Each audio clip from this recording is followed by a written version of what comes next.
সন্তানের প্রতি পিতামাতার 15টি দায়িত্ব। প্রতিটি পিতামাতা তাদের সন্তানের জন্য এই কাজগুলো করবে। আমাদের অনেক কমপ্লেন যে হুজুর আমার সন্তান কথা শোনে না, আমার সন্তান আমার খোঁজ খবর নেয় না, আমার সন্তান আমার ভরণ পোষণ দেয় না, আমার সঙ্গে খারাপ ব্যবহার করে। এরকম কমপ্লেন আছে না নাই? আছে। তো আপনি যে আপনার সন্তানের হক অধিকার আদায় করেননি, এটা কি কখনো চিন্তা করেছেন? আগে সন্তানের হক, সন্তানের অধিকার আদায় করতে হবে, এরপরে আশা করতে হবে যে আমার সন্তান আমার অধিকার আদায় করবে। কথা ঠিক কিনা? আগে তাদের অধিকার আপনাকে আদায় করতে হবে, এরপরে আপনি আশা করতে পারবেন যে আমি আমার সন্তানের থেকে খেদমত পাবো, সেবা পাবো, পরে আশা করতে পারেন। আপনি নিম গাছ লাগিয়েছেন, আপনি কড়ই গাছ লাগিয়েছেন, নিম গাছ, কড়ই গাছ বা অন্য অন্য গাছ লাগিয়ে খুব আশায় আছেন যে আমের সিজনে আম ধরবে, কিয়ামত পর্যন্ত ধরবে। কথা বলেন, নিম গাছে আম ধরে? ধরবে না। এজন্য আপনাকে গাছটা ভালো লাগাতে হবে, ফলের গাছ লাগাতে হবে, উন্নত মানের গাছ লাগাতে হবে, তবেই আপনি ওই গাছ থেকে ফলের আশা করতে পারেন। এজন্য প্রতিটি সন্তানের উপর তার পিতা এবং মাতার অধিকার, প্রতিটি সন্তান এই অধিকার পায়। 15টি অধিকার আমরা শুনব। এর মধ্যে 1 নাম্বার, কোনো সন্তান যখন জন্মগ্রহণ করে তখন তার ডান কানে আজান এবং বাম কানে আকামত দেওয়া। সন্তান যখন জন্ম নিবে, ডান কানে আজান দিবেন, বাম কানে আকামত দিবেন। আপনার উপরে আপনার সন্তানের এটি অধিকার। অনেকেই কিন্তু এই কাজটা করি না, করতে পারি না। কেন হয় না? সন্তান হসপিটালে জন্ম নিয়েছে, আমি তো আজান দিতে পারি না, হুজুরকেও পাইনি, আজানও দেওয়া হয়নি। এমন হয় কি হয় না? বাড়িতে হলে আলাদা কথা, হুজুর একটু আসেন, সন্তান হয়েছে, একটু আজান দেন। আমরা কেমন পিতামাতা হয়েছি যে আমার সন্তানের কানে আজানটা আমি দিতে পারি না, এই যোগ্যতা আমি অর্জন করতে পারিনি। প্রথমেই আপনি একটা হুকুম আল্লাহর অমান্য করলেন। আপনার সন্তান দুনিয়াতে আসলো, আজানের উদ্দেশ্যটা কি? তার কানের মধ্যে আল্লাহর তাওহীদের বাণী পৌঁছে দেওয়া। প্রথমেই আপনি অমান্য করলেন। 2 নাম্বার, আপনার সন্তানের আপনার উপরে অধিকার হক যে তার একটা ভালো নাম আপনি রাখবেন, একটা সুন্দর অর্থবহুল নাম আপনি রাখবেন। বাস্তবতা খুবই কঠিন। আজকের সমাজে, আধুনিক যুগে আমাদের সন্তানদের এমন এমন নামগুলো আমরা রাখছি যে নামের কোনো অর্থ সুন্দর না আছে, না নাম ধরে ডাকতে ভালো লাগে, এমন এমন নাম আমরা আমাদের সন্তানদের রাখছি। একজন মানুষের বয়স 80 বছর, নাম বাবু। মেয়ের বয়স, মহিলার বয়স 80 বছর, নাম বেবি। এরকম সমাজে আছে না নাই? বাবু আর বেবি কাকে বলি? আমরা ছোট্ট মাসুম বাচ্চাকে বলি। কিন্তু 80 বছর বয়সের মানুষের নাম বাবু, মেয়ের নাম বেবি। আরো তো নাট বল্টু হাবিজাবি আছেই।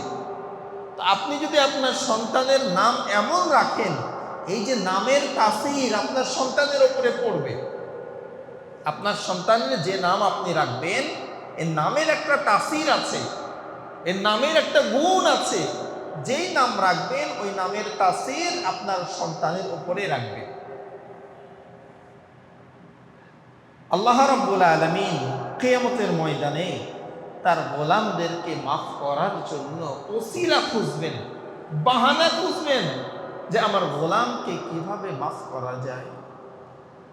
আল্লাহ রাব্বুল আলামিন কিয়ামতের ময়দানে তার গোলামদেরকে মাফ করার জন্য যখন কোনো ওসিলা খুঁজে পাবেন না, আল্লাহ ওই বান্দার নামের দিকে লক্ষ্য করবে, ওই বান্দার নাম যদি ভালো মানুষের নামের সঙ্গে মিলে যায়, নবী রাসূলদের নামের সঙ্গে মিলে যায়, সালেহীন বান্দা যারা ভালো মানুষ, আল্লাহর জন্য জীবন দিয়েছে, সাহাবায়ে কেরাম, এরকম মানুষের নামের সঙ্গে যদি নাম মিলে যায়, আল্লাহ রাব্বুল আলামিন অনেক মানুষকে নামের খাতিরেই মাফ করে দিবেন। বলুন সুবহানাল্লাহ। নামের খাতিরে আল্লাহ তার অনেক গোলামকে মাফ করে দিবেন। এজন্য যখন আপনার সন্তান হবে, এই সন্তানের ভালো একটা নাম রাখবেন। নাম রাখার ক্ষেত্রে যারা আলেম ওলামা আছেন তাদের সঙ্গে পরামর্শ করে নাম রাখবেন। আমরা একটা ভুল করি, কোরআনের কোনো আয়াতের অংশ নাম হিসাবে রেখে দিই, কিন্তু এর অর্থ মানে কি এটা আমরা জানি না। এটা জানা আপনার জন্য জরুরি। কেননা আল্লাহ রাব্বুল আলামিন পবিত্র কোরআনুল কারিমে যেভাবে ভালো কথা বলেছেন, জান্নাতের কথা বলেছেন, সুসংবাদের কথা বলেছেন, ঠিক তেমনি ভাবে খারাপ কথাও বলেছেন, অন্যায়ের কথাও বলেছেন, পাপের কথাও বলেছেন, জাহান্নামের কথাও বলেছেন, গুনার কথাও বলেছেন।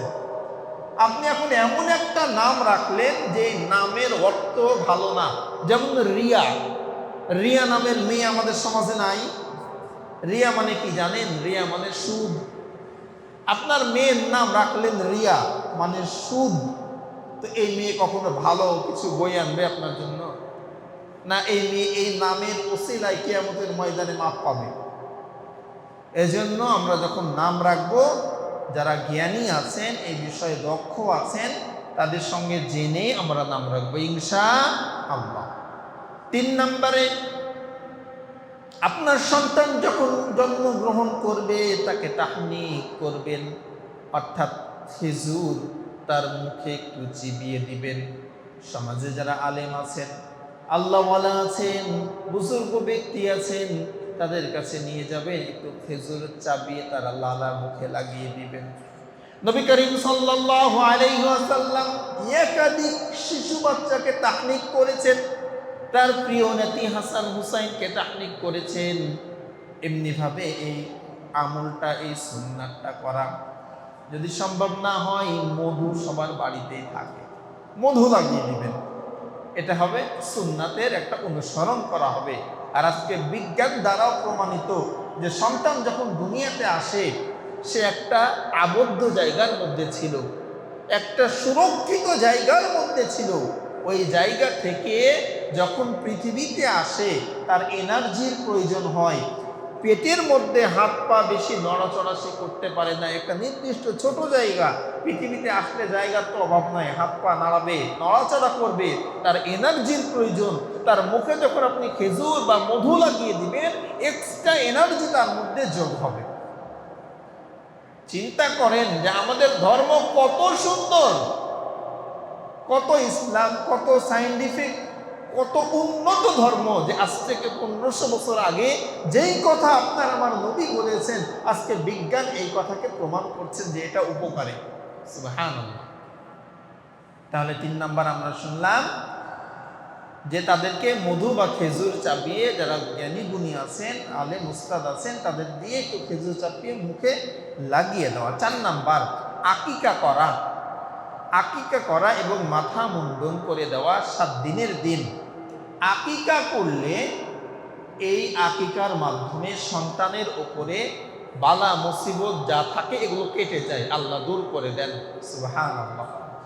সন্তান যদি ছেলে হয় 2টা, আর মেয়ে হলে 1টা। খাসি হোক, ভেড়া হোক, পাঠি হোক, যে কোনো প্রাণী দিলেই হয়ে যায়। এটা 7 দিনের দিন দেওয়া উত্তম। যদি না পারেন 14 দিনে দিবেন, না পারলে 21 দিনে দিবেন।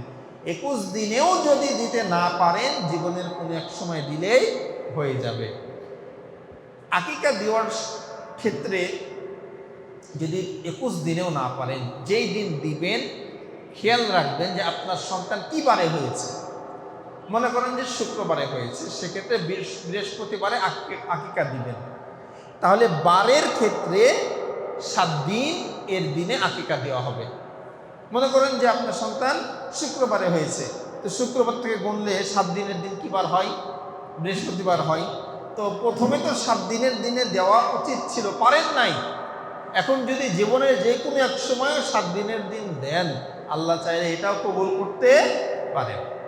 এজন্য আমরা 7 দিনের দিনে আকিকা দেব। আর মাথা মুন্ডন করে মাথার যে চুলগুলো থাকবে এটাকে ওজন করে যদি সম্ভব হয়, যতটুকু ওজন হয় ততটুকু পরিমাণ সোনা বা রূপা যা অর্থ হয় এই টাকাটা দান করে দেওয়া, এটা উত্তম।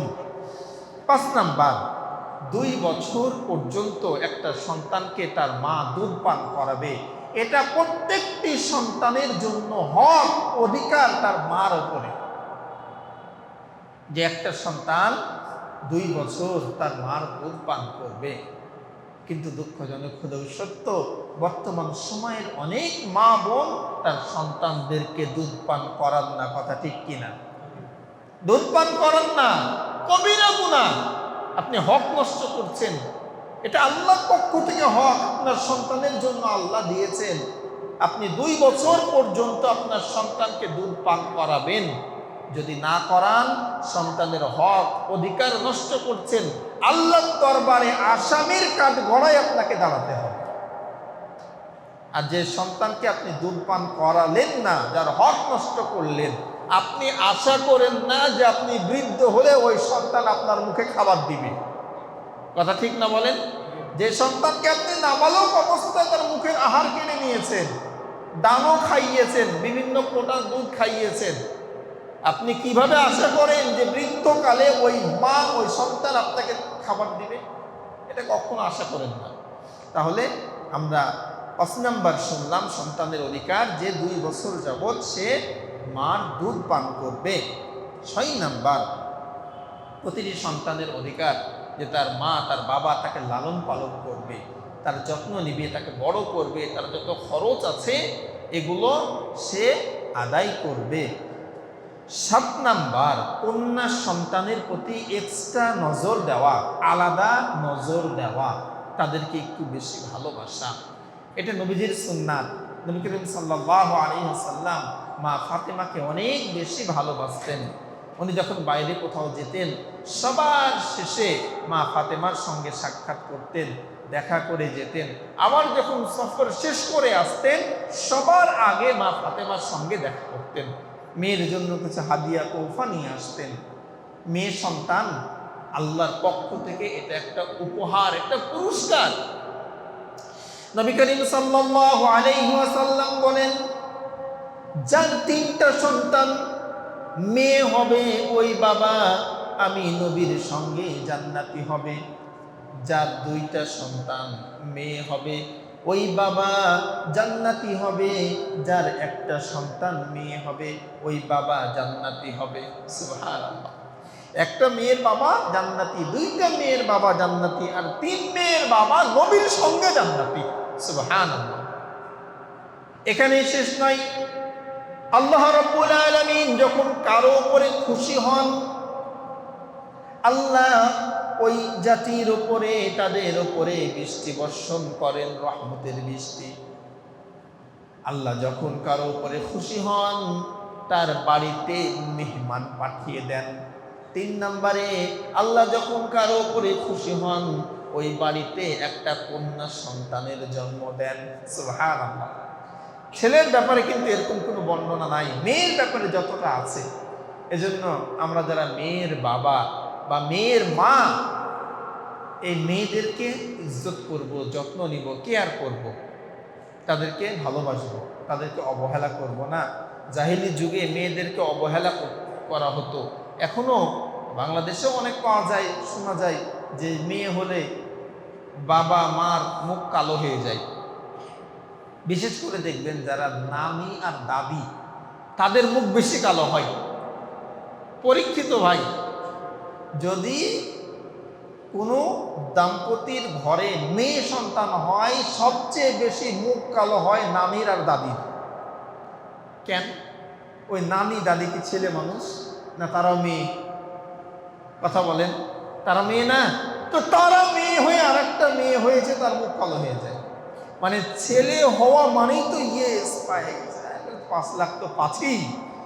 একবারে আশা করে বসে থাকে যে আমার ছেলে হয়েছে, আমার নাতি হয়েছে, আমার 7 পিঁড়ি পার করে দিবে। আপনার ছেলে যে আপনার 7 পিঁড়ি পার করবে এই গ্যারান্টি কি আপনি দিতে পারবেন? অনেক এরকম উদাহরণ আছে, 5টা ছেলে সন্তান, মা বাবার ওই 5 ছেলের ঘরে ভাত হয় না, মেয়ের ঘরের খাবারে তার জীবনযাপন হয়। অনেক উদাহরণ আছে, খুঁজলে আপনার এলাকাতেও হয়তো বা পেয়ে যাবে। মেয়েরা মা বাবাকে ফেলতে পারে না, ছেলেরা ফেলে দেয়, কিন্তু মেয়েরা পারে না। এজন্য মেয়েদের প্রতি আলাদা যত্ন নেবেন, গুরুত্ব দিবেন। মেয়ে আপনার লক্ষ্মী, আপনার জন্য সে কল্যাণ বয়ে আনবে। তাহলে আমরা 7 নম্বরে শুনলাম যে মেয়ে সন্তানকে বেশি গুরুত্ব দেওয়া। 8 নাম্বার, মেয়ে হোক বা ছেলে হোক, আপনার সন্তানকে দিন শিক্ষা দিবেন, কোরআন শিক্ষা দিবেন, হাদিস শিক্ষা দিবেন। আগে তাদের মধ্যে দিনের আলো, দিনের জ্ঞান ঢুকিয়ে দিবেন, আগে কোরআন শিখিয়ে দিবেন, এরপরে আপনি দুনিয়ার সব কিছু শিখান, এতে কোনো সমস্যা নাই, কোনো আপত্তি নাই। কিন্তু আপনার সন্তানদেরকে আগে দিনের জ্ঞান শিখিয়ে দেন, আগে কোরআনের জ্ঞান শিখিয়ে দেন। কোরআনের জ্ঞান, দিনের জ্ঞান যখন তাকে দিয়ে দিবেন, দুনিয়ার সকল জ্ঞান সে অর্জন করুক, ওই কোরআনের জ্ঞান তাকে সোজা সরল পথ দেখাবে। জীবনের যেই কোনো ক্ষেত্রে বিপদে পড়ে যাবে, পথভ্রষ্ট হওয়ার সম্ভাবনা থাকবে, ওই যে কোরআনের জ্ঞান ছোটবেলায় দিয়েছিলেন, ওই জ্ঞান অনুযায়ী সে নিজেকে জাহান্নামের পথ থেকে বাঁচাতে পারবে। সকালবেলায় ঘুম থেকে উঠে পেঁয়াজ দিয়ে পান্তা ভাত খেয়েছেন, এরপরে সারাদিন আরো অনেক ভালো ভালো খাবার খেয়েছেন, গোস্ত, পোলাও, এই সেই হাবিজাবি অনেক কিছু খেয়েছেন। সারাদিন যতবার ঢেকুর উঠবে, গোস্ত পোলাওয়ের ঢেকুর উঠবে না, ওই পান্তা ভাত পেঁয়াজেরই ঢেকুর উঠবে। ওই গন্ধটাই আপনার ভিতর থেকে আসবে। এর কারণ কি? সকালবেলায় খেয়েছেন, দিনের শুরুতে খেয়েছেন। ঠিক এমনিভাবে আপনার সন্তানকে জীবনের শুরুতেই যদি ইসলামের জ্ঞান, দিনের জ্ঞান দিয়ে দেন, সে সারাটা জীবনে যাই শিখুক না কেন, সে পথভ্রষ্ট হবে না, পথ হারাবে না। আর বড় হলে দিবেন এটা পারবেন না। বাচ্চারা যত বড় হবে তত ব্যস্ত হয়ে যাবে, পড়াশোনার চাপ বেড়ে যাবে। এজন্য ছোটবেলাতেই কোরআনের জ্ঞান, হাদিসের জ্ঞান দান করবেন। আর নবীজি বলছেন, যার ভিতরে কোরআন নাই, হাদিস নাই, দিনের জ্ঞান নাই, ওই মানুষের হৃদয়টা একটা উজাড় গৃহ, একটা জঙ্গলাল মাখা ঘর, একটা পোকা মাকড়ের ঘর, যে কোরআন জানে না। এজন্য আপনার উপরে অধিকার আপনার সন্তানের, যে তাদেরকে ধর্ম শিখাবেন, ইসলামের জ্ঞান তাদেরকে দান করবেন। 9 নাম্বার, আপনার সন্তানের সঙ্গে সুন্দর ব্যবহার করবেন। সন্তানেরা অন্যায় করে, অপরাধ করে, ঘরের পরিবারের জিনিস নষ্ট করে, কথা শুনে না, দুষ্টুমি করে, এটা স্বাভাবিক বিষয়। কিন্তু অনেক সময় আমরা মা বাবারা সন্তানদের সঙ্গে খারাপ ব্যবহার করি। মনে রাখবেন, সন্তানদের সঙ্গে খারাপ ব্যবহার করলে ওই সন্তান ভালো হয় না। সন্তান ভালো করার কিছু টিপস আছে।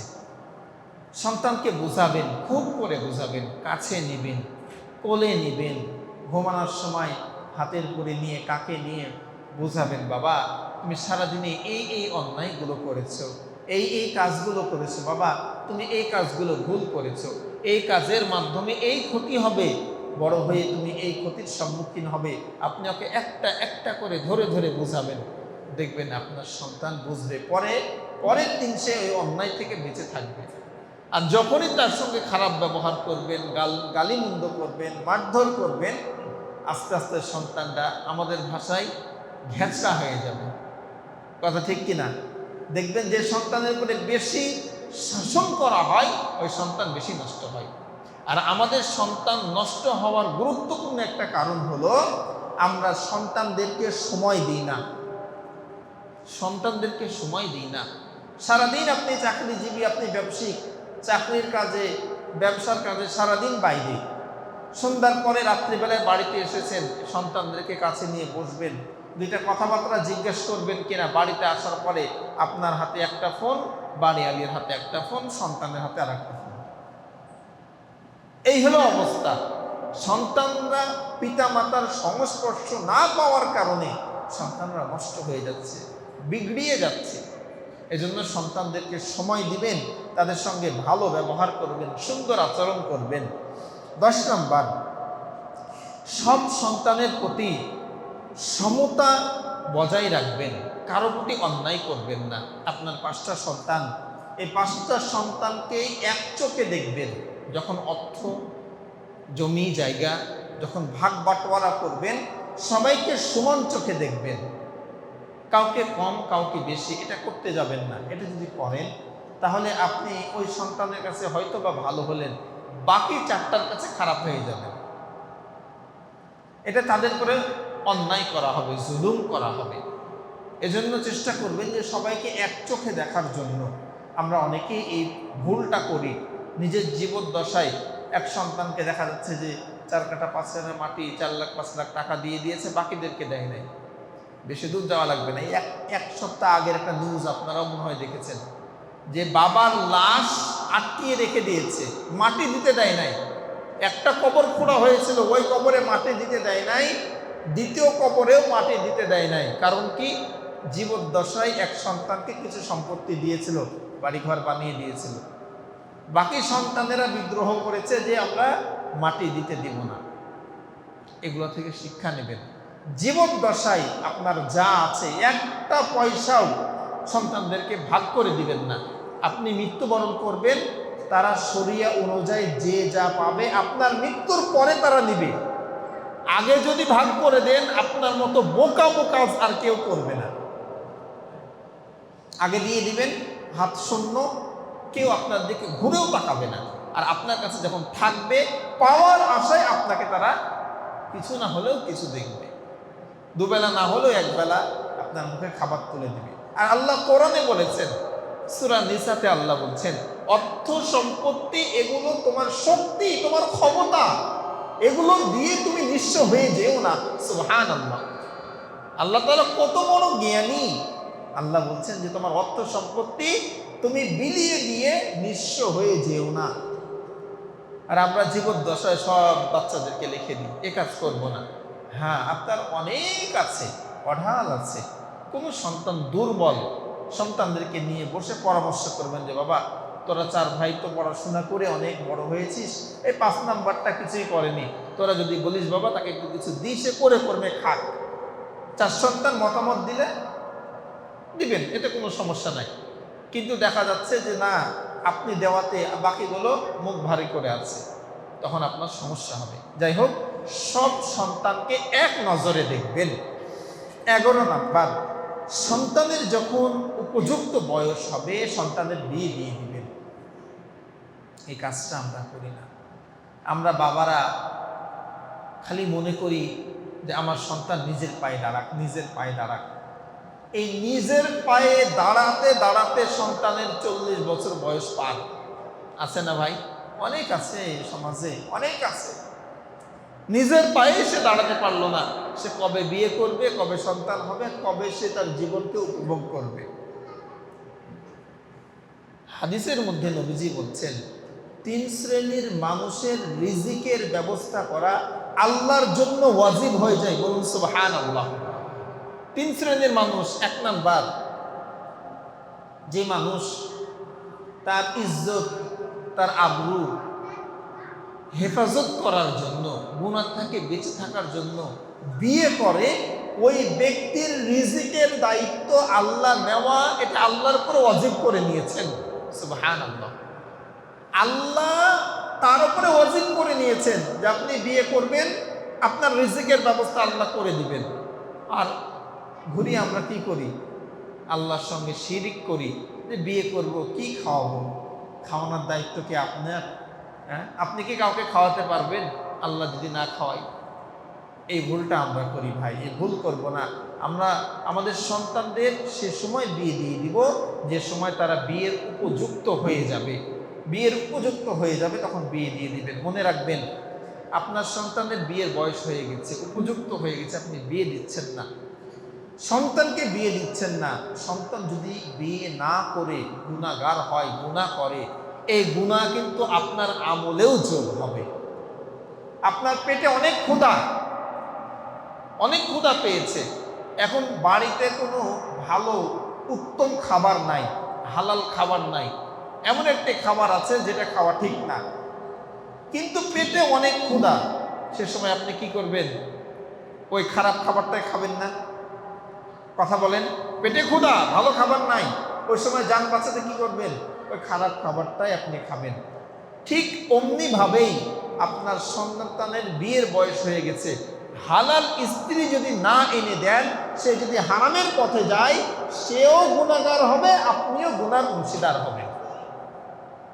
এজন্য এটা মাথায় রাখবেন যে সন্তানদের যখনই বিয়ের উপযুক্ত বয়স হয়ে যাবে, তাদের অবশ্যই বিয়ে দিয়ে দিবেন।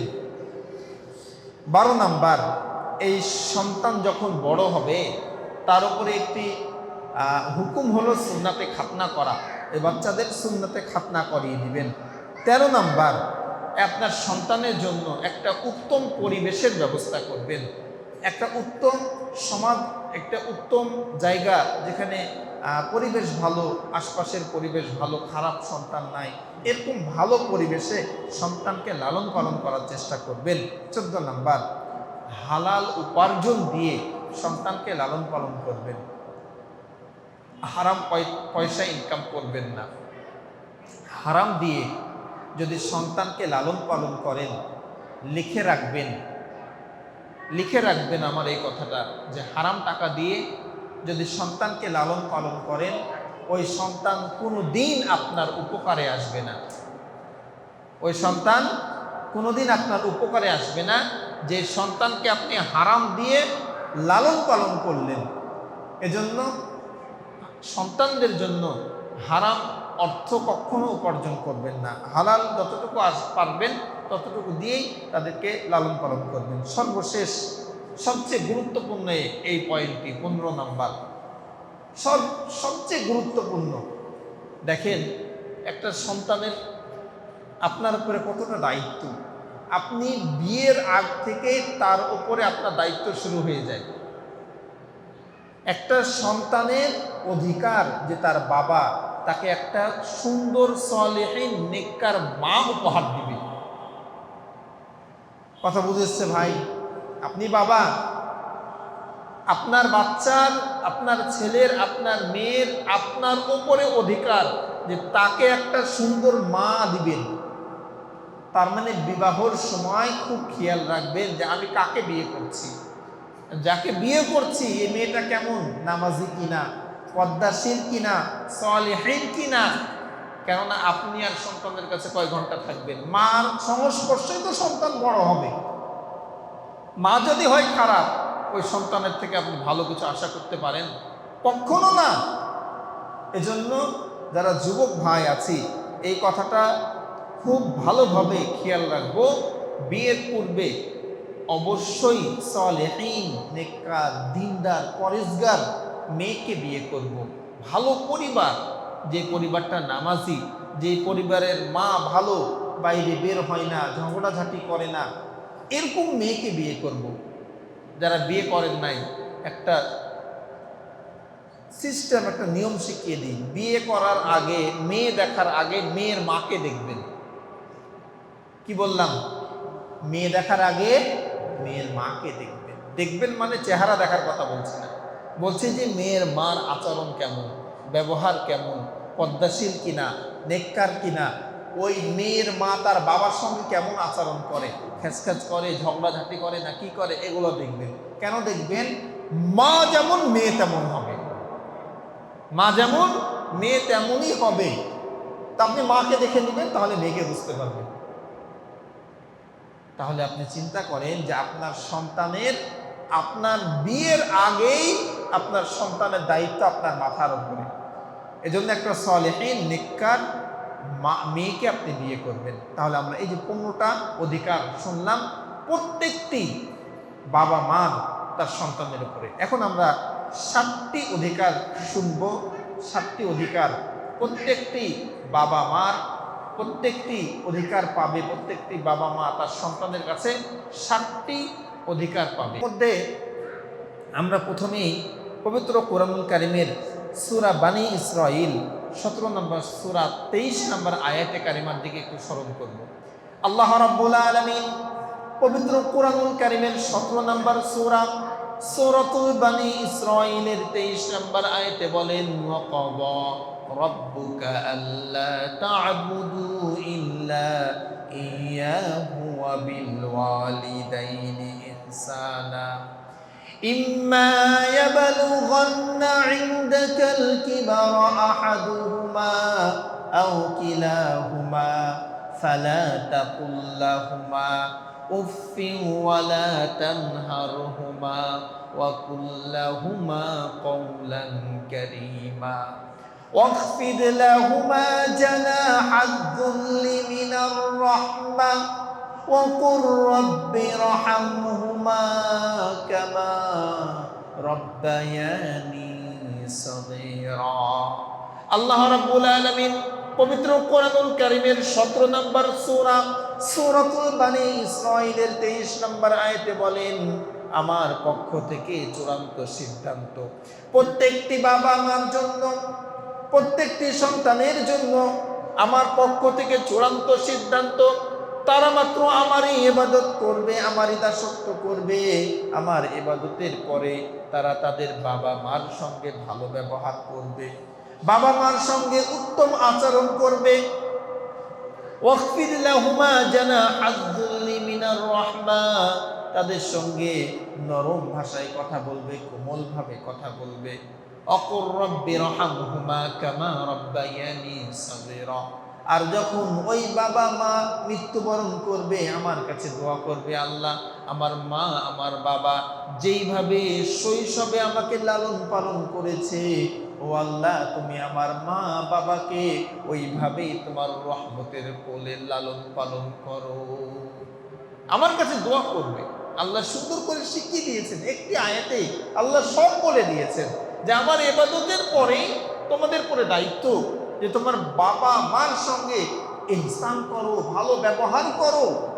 তাদের দুইজনের একজনা যদি জীবিত থাকে তার সঙ্গে ভালো ব্যবহার করো, দুইজনা জীবিত থাকলে তার সঙ্গে ভালো ব্যবহার করো। তারা যেন না করে, তারা যেন কষ্ট না পায়। যখন মৃত্যুবরণ করবে আমার কাছে দোয়া করো। আল্লাহ শিখিয়ে দিয়েছেন।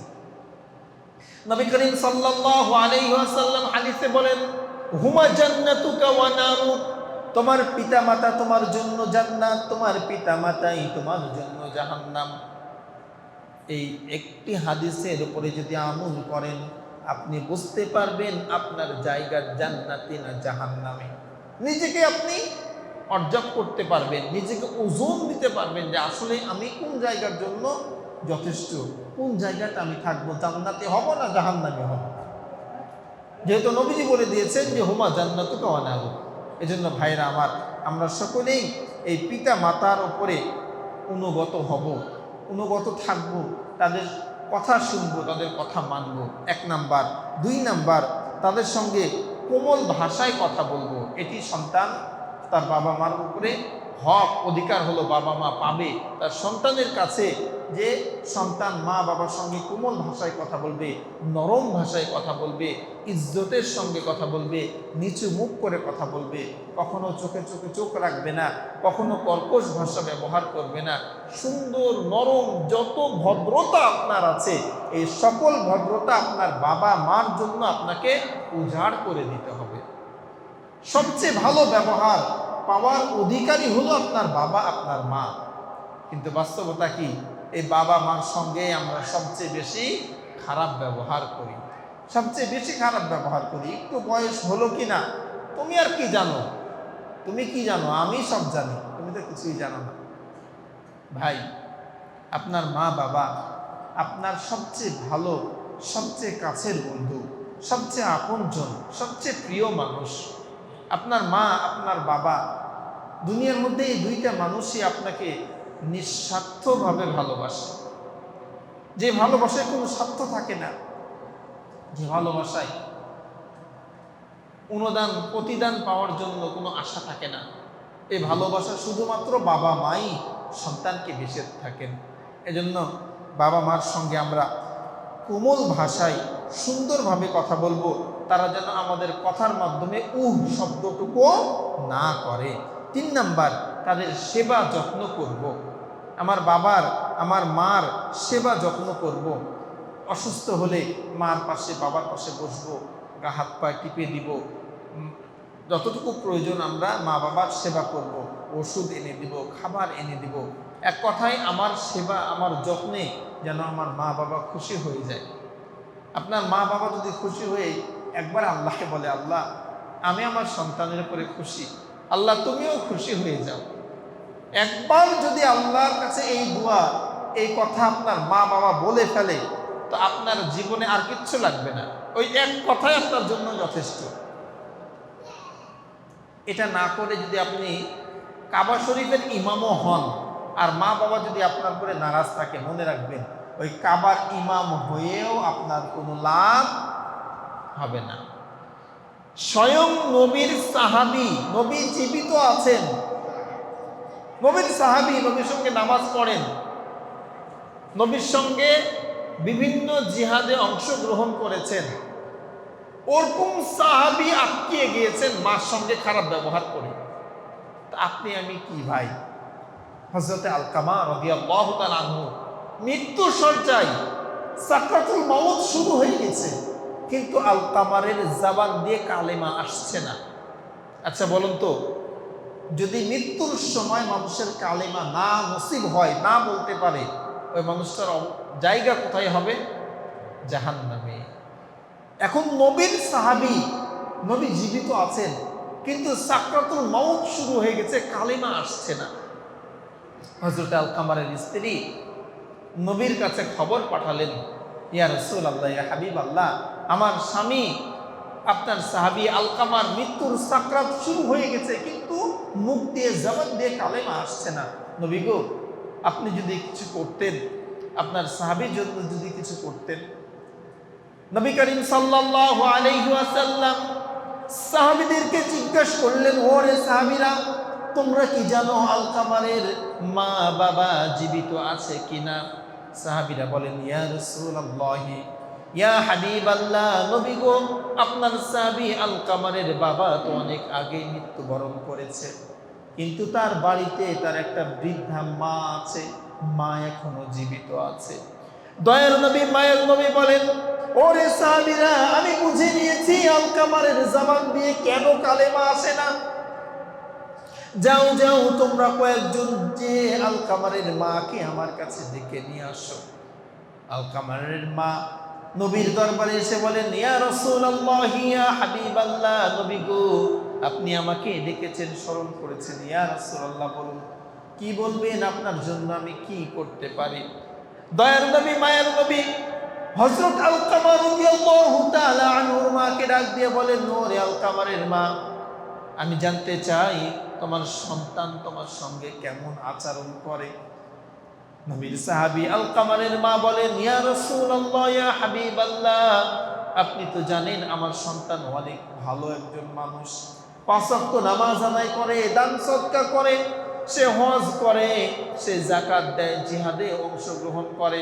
আমার সন্তান তো অনেক ভালো একজন মানুষ। দয়ার নবী, মায়ের নবী ডাক দিয়ে বলেন, ওরে আলকামারের মা, আমি তোমার কাছে এগুলো জানতে চাই না, আমি জানতে চাই তোমার সন্তান আলকামা তোমার সঙ্গে কেমন ব্যবহার করে। এগুলো তো আমি জানি যে তোমার সন্তান এগুলো করে, কিন্তু আমি জানতে চাই যে তোমার সঙ্গে কেমন ব্যবহার করে। আলকামা রাদিয়াল্লাহু তাআলা আনহুর মা ডুকরে ডুকরে কাঁদেন, বলে, ইয়া রাসূলুল্লাহ, ইয়া হাবিবাল্লাহ, আমি আমার সন্তান আলকামারের উপরে সন্তুষ্ট না গো নবী। আমার সন্তান আলকামা তার স্ত্রীর কথায় আমার উপরে বিভিন্ন সময় নির্যাতন করেছে। আমি মা, আমাকে আমার সন্তান কষ্ট দিয়েছে, আমি আমার সন্তানের কষ্টে অনেক ব্যথিত, অনেক কষ্ট পেয়েছি। নবীজি বলছেন, ও মা, তুমি তোমার সন্তানকে মাফ করে দাও। আলকামারের মা বলেন, ইয়া রাসূলুল্লাহ, আমার সন্তানকে আমি মাফ করতে পারবো না। দয়ার নবী, মায়ের নবী সাহাবীদেরকে আদেশ করে দিলেন, ওরে সাহাবীরা, তোমরা কিছু লাকড়ির ব্যবস্থা করো, কিছু খড়ির ব্যবস্থা করো। আলকামারের মা যেহেতু আলকামারকে মাফ করবে না, যেহেতু সে জাহান্নামী হবে, আমি তাকে আগুন দিয়ে জ্বালিয়ে দিব, এই দুনিয়াতে সে শাস্তি পেয়ে যাক।